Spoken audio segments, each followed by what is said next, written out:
So hello everyone and आज हम जानेंगे यूथेनेशिया के बारे में, जो कि बहुत अभी वायरल है एंड ट्रेंडिंग है टॉपिक। और यूपीएससी पर्सपेक्टिव से बहुत इंपॉर्टेंट टॉपिक है euthanasia.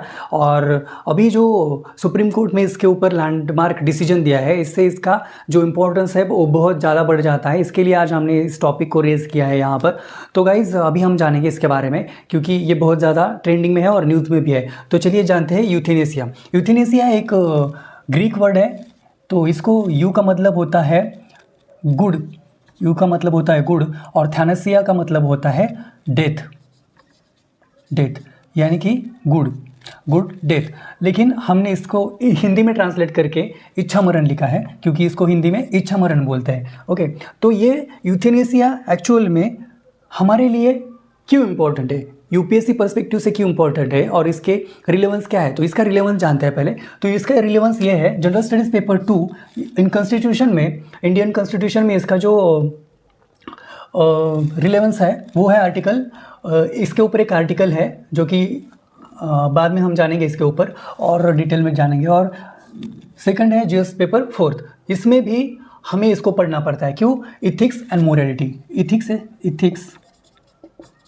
And morality, ethics and morality, इसके लिए हमें इसे पढ़ना पड़ेगा मेंस, प्री मेंस और इंटरव्यू के पर्सपेक्टिव से। तीनों में भी इससे रिलेटेड क्वेश्चन आते हैं। मेंस में भी आएगा, प्री में भी आएगा और इंटरव्यू में भी इसके ऊपर इथिक्स के बारे में जो कुछ उसको अगर पूछना है इंटरव्यूअर को, तो उसके बारे में भी पूछ सकते हैं यूथेनेशिया के बारे में। तो चलिए जानते हैं यूथेनेशिया एक्चुअल में है क्या। तो यूथेनेशिया एक मेडिकल टर्म है जो कि अभी आपने जाना, और सुप्रीम कोर्ट ने इसके ऊपर एक लैंडमार्क डिसीजन दिया है। क्या दिया है? तो सुप्रीम कोर्ट ने जो कि एक यूथेनेशिया एक टर्म जो है, इसमें 5 टाइप्स होते हैं। एक होता है एक्टिव यूथेनेशिया, सेकंड होता है पैसिव यूथेनेशिया, और थर्ड होता है वॉलंटरी यूथेनेशिया, फोर्थ होता है नॉन वॉलंटरी यूथेनेशिया, और फिफ्थ होता है इनवॉलंटरी यूथेनेशिया। तो इसमें से, इन 5 में से 5 यूथेनेशिया में से, 5 टाइप में से एक टाइप है पैसिव यूथेनेशिया, जो कि सेकंड नंबर पे अभी हमने बताया था। तो पैसिव यूथेनेशिया जो है, इसके ऊपर सुप्रीम कोर्ट ने एक लैंडमार्क डिसीजन दिया है। ओके, तो इसके ऊपर जो डिसीजन दिया है, पैसिव यूथेनेशिया का हिंदी में ट्रांसलेशन होता है कि निष्क्रिय इच्छा मृत्यु। ओके, निष्क्रिय इच्छा मृत्यु यानी कि नेचुरल डेथ। तो अभी एक केस आया था जो कि न्यूज़ में चल रहा है, इसीलिए हम पढ़ रहे हैं। क्योंकि अभी आपने देखा होगा यूट्यूब पे भी बहुत है, इंस्टाग्राम पे भी है और न्यूज़ में भी है, जो कि द हिंदू का भी एक आर्टिकल था इसके ऊपर। तो 13 ईयर्स से एक पीड़ित व्यक्ति, जिसका एक एक्सीडेंट हुआ था 13 ईयर के पहले उसका एक्सीडेंट हुआ था, वो अभी तक कोमा में था। ओके, तो कोमा में था, 13 साल से वो कोमा में है, और उसकी जो फैमिली है उसको जो भी उसका मेडिसिनल खर्च, जो भी खर्चा है उसका हॉस्पिटल का, जो भी बिल है वो पे कर रही है, उसकी फाइनेंशियल को भी हमें देखना चाहिए। इसके लिए ही इसको हमें डिस्कशन करना बहुत ज़रूरी है। तो हरीश राणा उनका नाम था, जिनका एक्सीडेंट हुआ था 13 साल पहले, और अभी भी वो 13 साल से अभी तक, आज तक उनका जो है वो कोमा में ही थे। तो इनकी जो फैमिली है, इनकी फैमिली जो भी उनका इशू होगा, सोशल या फाइनेंशियल इशू, इसके कारण वो कोर्ट में चले गए। कोर्ट में चले क्यों गए?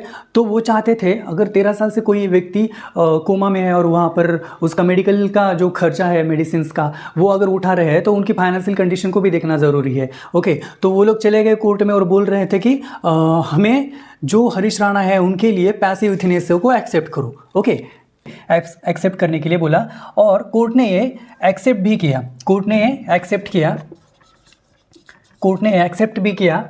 और उसके बाद ये केस पहला नहीं है, क्योंकि इसके पहले भी एक अरुणा शाहनवाग, आई थिंक यही नाम था, अरुणा शाहनवाग, जो कि 2011 का केस था। उसमें भी ये सेम इशू था, और उसमें फर्स्ट टाइम जो पैसिव यूथेनेशिया को एक्सेप्टेड किया था सुप्रीम कोर्ट ने। ओके, तो ये भी बहुत प्री पर्सपेक्टिव से आपको बहुत इंपॉर्टेंस है कि ये फर्स्ट टाइम नहीं है। फर्स्ट टाइम 2011 में एक्सेप्टेड किया था अरुणा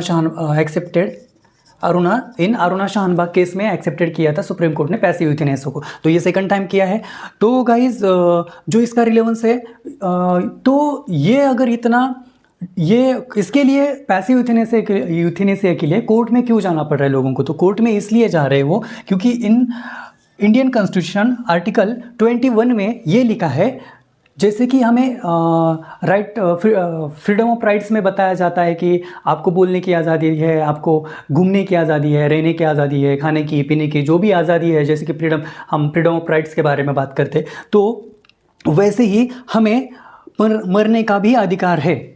कैसे मरने का? सम्मानजनक मरने का, यानी कि right to die with dignity. तो हमें सम्मानपूर्वक मरने का भी अधिकार है, ये कॉन्स्टिट्यूशन, इंडियन कॉन्स्टिट्यूशन आर्टिकल 21 में बताया गया है। तो इसके कारण ही ये लोग जो कि पैसिव यूथनेसिया को एक्सेप्ट करने के लिए सुप्रीम कोर्ट तक चले गए। ओके, तो और फाइनली सुप्रीम कोर्ट ने ये जो उनकी डिमांड थी उसको एक्सेप्ट किया। और अगर गाइज आपको वीडियो अच्छे लगे तो ऐसे ही सपोर्ट कीजिए, वीडियो को शेयर कीजिए, सब्सक्राइब कीजिए, चैनल को फॉलो कीजिए और ऐसे ही एंगेजमेंट बनाए रखिए। उसके बाद आपको ऐसा ही कंटेंट मिलता रहेगा जो कि आपके एग्जाम पर्सपेक्टिव से जो इन्फॉर्मेटिव होगा। ओके, सो आज के लिए इतना ही। धन्यवाद, थैंक यू।